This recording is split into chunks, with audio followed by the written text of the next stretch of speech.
ఈ సంవత్సరం దీపావళి ఎప్పుడు అని చాలా మంది అడుగుతూ ఉన్నారండి.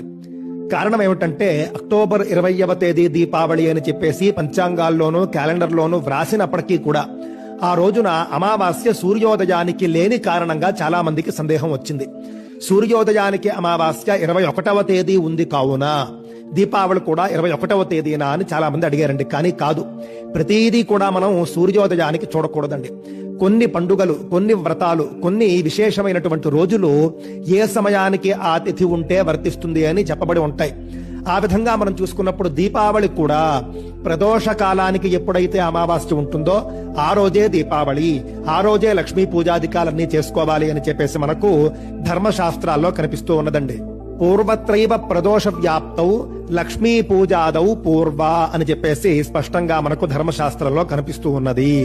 దీపావళి అనేటటువంటిది ప్రదోష కాలంలో ఎప్పుడైతే అమావాస్య ఉంటుందో ఆ రోజే తీసుకోవాలి అని స్పష్టంగా చెబుతూ ఉన్నారండి. 2 రోజులు కూడా ప్రదోషంలో అమావాస్య ఉంటే ఏమిటి అనే తరువాత చర్చ. ఈసారి అలా లేదు. పూర్వదినమే అంటే చతుర్దశితో కూడినటువంటి రోజునే ప్రదోష కాలానికి అమావాస్య ఉంది కాబట్టి అక్టోబర్ 20వ తేదీనే ఈసారి దీపావళి. ఇందులో ఎలాంటి సందేహము లేదు.